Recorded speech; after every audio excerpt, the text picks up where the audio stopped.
Tingnan nyo tong hayop na to, oh. Mga katropa. May panuhans pang nalalaman sa harapan ng Pinay, oh. Napakahambog. Hindi na nahiyain. Sa Pilipinas pa talaga dumayo at nagyabang ang demonyo. At talagang sa harapan pa talaga ng mga kabataan. At mga senior citizen natin kumikisi-kisi pang mga kababayan. Nagyabang ang damukos. Ang sarap busala ng pasador at pampers na punong-puno ang pagmumukha ng matigil ang kayabangan, eh, oh. At talaga namang pinagmamalaki pang iisa daw kuno ang pinagtetrainingan at ang training na ginagawa nila ng kababayan niyang sina Oya Master Inoue. Kaya talaga namang iisa lang daw ang lakas nila at may tuturing na isang tunay na halimaw din daw ang isang boksingerong kagaya niya, mga katropa. Gagawin lang daw niyang pampataba sa kanyang kartada ang pipigtoging Pinoy at pagsisipilyuhin ng mga kamao, mga katropa. At kahit nga daw isang palikpik nga lang daw ang gamitin niya sa Pinay, ay talaga namang hindi pa rin ito mananalo sa kanya. Subalit pagdating naman niya po sa mismong laban ay kinain niya po lahat nito. Ang lahat-lahat ng mga kaanimalang pinagsasambit ito sa Pinoy, mga katropa. Bugbog sarado ang hinayupak. Aray mo, pakak!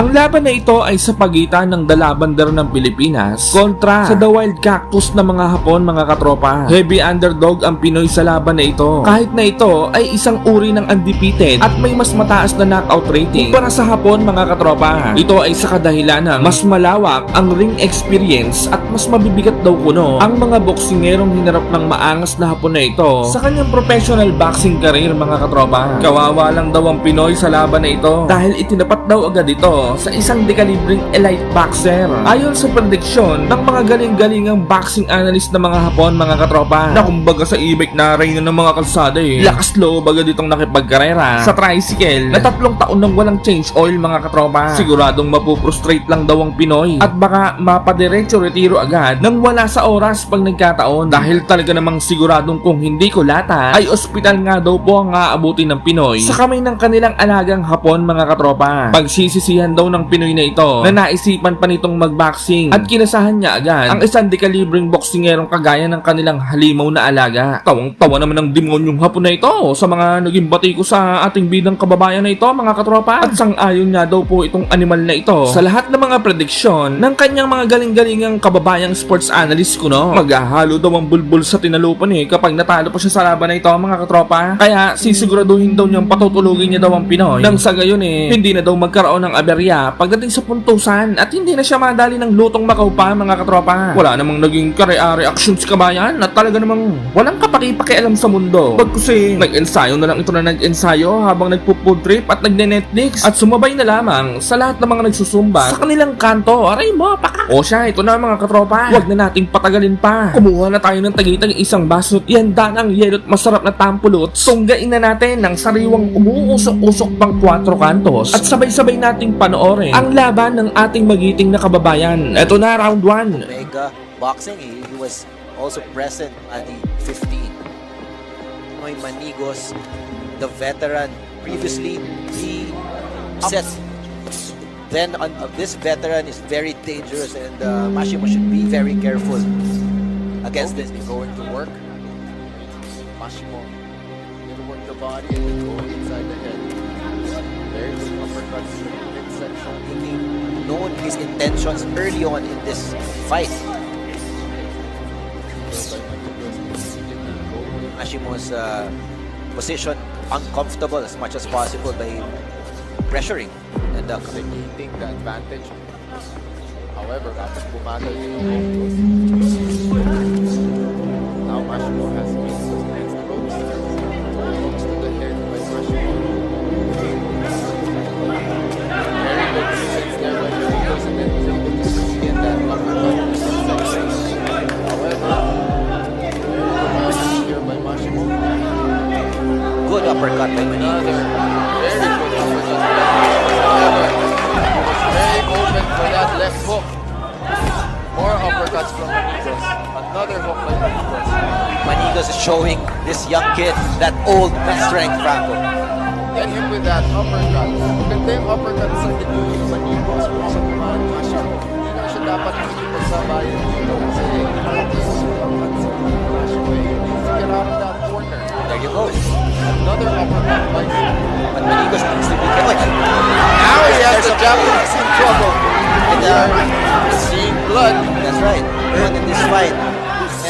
good strategy for Manigos, no? Because he's connecting with that uppercut. I told you, this guy is not a scrub. And You have to rely on that old man's strength. Now he's pushing Mashimo to the limit. first round at that, Manigos, uppercut again. Body shot by Manigos. The uppercuts. Section. And eventually napansin niya, ayun, lumulusot sa gitna. He was able to capitalize on that one and Mashimo. Round 2. Walang hiya mo, lakas ng suntok ni Kabayan. Parang baggalang ng e-bike na full charge na walang stoplight at pedestrian lane lang ang dating Dumudugo ba naman agad ang ilong ng damo ko sa'yo? Ay siya, bigyan ng napkin yan. Pagka wala kahit pilapel. Samantala, umaatake na din ng Hapon mga kaibigan. Subalit, napakakapal din ang mukha ni Kabayan Mahiya mo manginginom na walang ambag na nagsama pa ng mga tropang batugan ng dating Kiinaman na yan, aba. This is that he needs to take advantage of double hook from Manigos. But Mashimo is right there. Moments like this. How he deals with the veteran was definitely he can definitely take the punishment. Now, The big question here, Franco, is how much damage did Manigos make and diba? And kung ano yung magiging effect nun. Kasi That's right. this is going to be for 8 rounds. in there, and he's still fighting toe to toe against. I don't know if that's a good strategy. There you go. Manigos is very powerful with those counter shots. Manigos has to throw the one punch na akala niya siguro babagsak kasi every time he throws the uppercut, mababawi ng Mashimo 4. So he can't be careless. He can't be too careful as well. Jab straight there by Mashimo. Here by Mashimo. Good recovery by good right hand by Manigos. Just when you thought na medyo si Manigos, pag bumato ng ganun, nabubuhayan niya. That's right. Overhand right by Manigos. All it needs is one punch to change the fight, Franco. Good body shots by Manigos. Huwag ka lang mabubukas. Good straight to the body. And I think he hurt Takeru with that in that exchange. But Takeru comes with a flurry of his own. He's on uncertain matches. Now he has Manigos against the ropes. Taking a breather, it seems. But the uppercut once again is there, and left hand from Manigos. Good strategy here by Manigos, attacking the body and finishing with an uppercut. He's this round. More than anything, Good body shot by Manigos. mas kailangan ni Manigos yung break na to. He needs to recover. End of the round. Better than the first round. It's a real toss-up for the judges. No? Kasi it was a very close, competitive round. This is a good opportunity now to recover for Manigos. Use this break time to recover. Round 3. Nakabawi na si Mashimo. Let's see how this fight will perform in the third. Since that first round, and courtesy of those uppercuts from Manigos. And Manigos should cap that by press and pin against the ropes. As much as gusto niya, hintay yung mga suntok na gano'n. Every throw, diba, throws cushions and pin. Good right hand. Absolutely right, Franco. Hand right there by Manigos. Followed up his uppercut. So far, no answer for Mashimo sa uppercut ni Manigos. Good right hand. I think Mashimo got hurt. He is wobbled. Mashimo is wobbled. And then he needs the action with the momentum in his side. Good shot to the body. Another uppercut right in the Manigos. And body shot by Manigos. Very good body shot. Takeru took By Mashimo. midway through the third round, Franco, and Manigos putting in the work. And let's see, go up and counter those. Almost a minute's round. Another uppercut there by Manigos. Ano? I think Takeru is from the outside. That's his advantage. Unbelievable. Talagang you have to give Very credit impressive. to the matchmaker, no? And good flurry by Kakeru. Good at the head. However, he needs more combinations. Third is good short right hand. Condition is showing that it's still there. It's just that the punches by Manigos seems to me the damage. Good.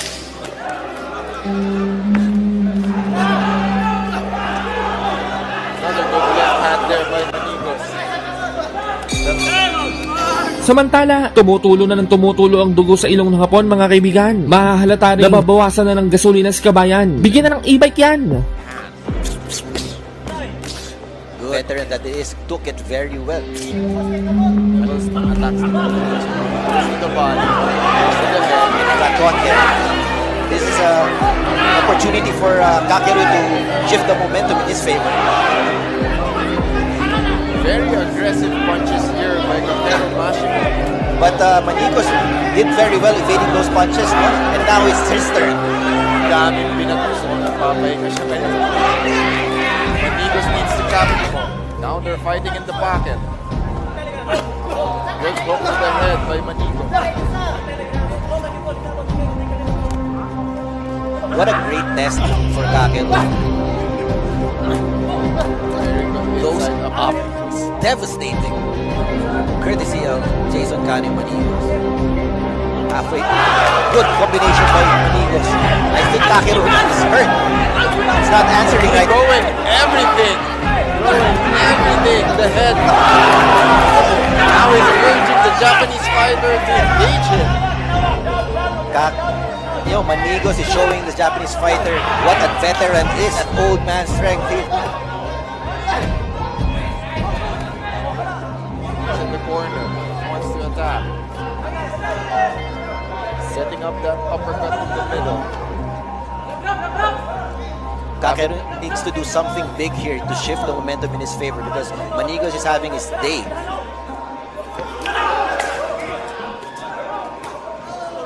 Approaching the 30-second mark of this round. So far, rapid punches from Kakero Mashimo. Very good uppercut again in the middle for Manigos.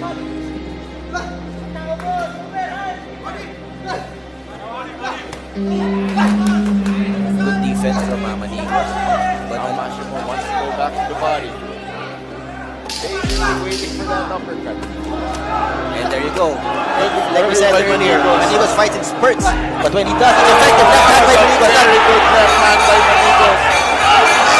Saved by the bell. Late. Round 5.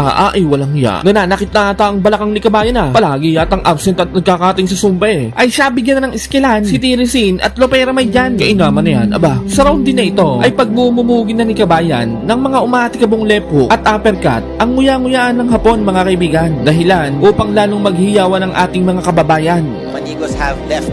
Kakeru can receive yung punishment pa because he's been taking a lot of damage in this fight. Good left hand from Manigos. There you go again. Left hook. Left hand by Manigos. Right hand by Manigos. Power Double shot. left hook. Power shot after power shot. Manigos is on another level of energy. Want the judges to decide the fate of the. Now he wants the knockout. He knows he's ahead. Now he has Mashimo. However, Manigos is very comfortable in this. However, Medyo mahinga yung malalim. good jab there. Good combination with Manigos. More lefts than right. This is an amazing performance, Manigos. Good uppercut again by Manigos. Tignan niyo yung range, yung timing, as you see. Great combination by Manigos. And Kakeru is on his turtle shell right now. Kakero Mashimo covering up every time he's inside. The thing with Kakeru is you can only, Manigos is taking advantage of that as well. However, at this point, John, labanan na lang ng will to eh. Oh. That's right. Who wants it more? These fighters are throwing 30 seconds of the 5th round. You can see that both fighters are huffing, however. Kumbaga, bato pa rin. Absolutely. Because he's still there. He's just being very iffy dahil alam niya. 10 seconds of the 5th round. Good uppercut by Manigos. What a way to end this round, John! Round 6, nagtitipid na ng bala si Kabayan, mga kaibigan. At inaantay na lang nito magkamali ang Hapon. Lamang naman daw siya sa puntos eh. Samantala, ang Hapon naman ang sugod na sugod ngayon, mga kaibigan. Aba, teka, kumukulit ka na ah. Asan ba ang sintron at kinelas ko dyan? Pakikuha nga, pamangkin. Oo, si Kabayan naman oh. Parang nagre-reserva lang ng kapangyarihan eh. Mukhang matinong may masamang balak lang ang datingan eh oh. Minsan pumapasok yan sa Diba? Messes up your breathing. Messes up your breathing, lalo-lalo ito. so far.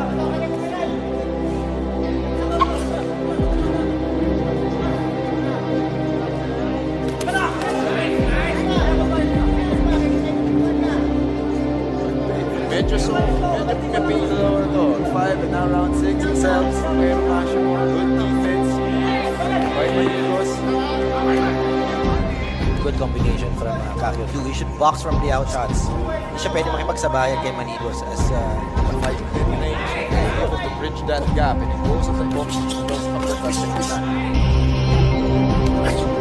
now Kakerek doon sa power ni Manigos. Medyo tentative na siya every time he comes inside.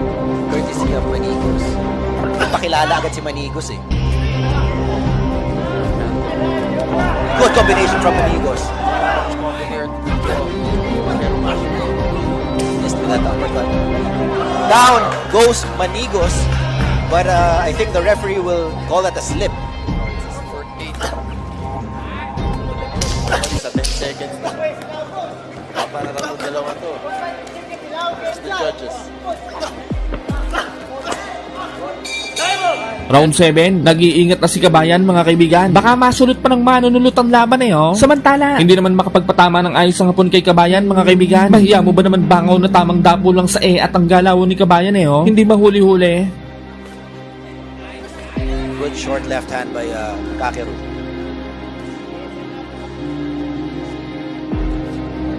Stiff jab Manigos. Trying to pin Manigos against the utilize the proof stage. And for those watching, what Manigos has been doing is the perfect example of what your game plan should be against a taller opponent.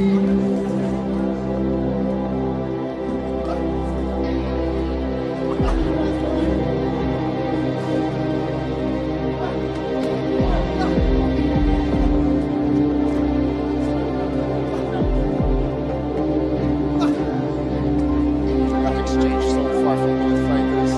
Difficult round to score. So Saka parang nag-aano na lang sila sa akin mo sa mukha, sa akin mo sa mukha.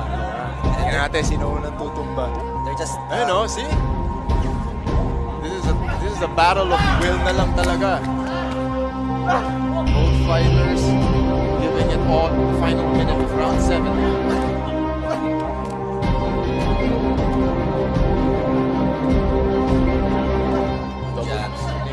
Double jab there by Manigos. Trying to inside once again. right hand by Manigos. It's really heavy right now. Missed with that uppercut.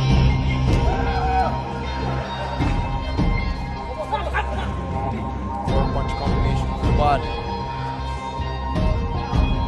Mashimo still pushing forward.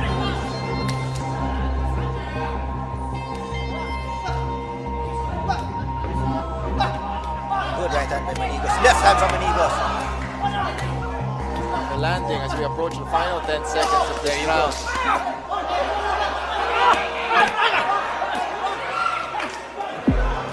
Beautiful combination by Nagbubuhos na naman po si Manigos. Round 8, dito napapatunayan ni Kabayan na maling-maling maliitin at kutsain ang isang tunay na maharlika mandirigmang Pilipino mga kaibigan. What a performance from both these fighters, John. Soul because of this fight.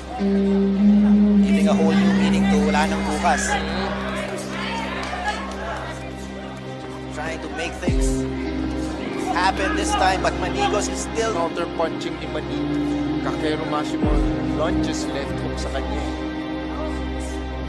I know this fight is super frama, but I want to see a rematch. They could actually run it back, bro. They could act. I hate to be the judges for this fight. I mean, how do you score it? You score the volume, you score the impact. Minute 40 now. Both fighters. They're running on fumes right now, running on Franco. fumes, emptying the gas tank. Manigos pushing forward. Manigos goes back to the body. Same strategy for the entire fight. Good left hand by Kakeru.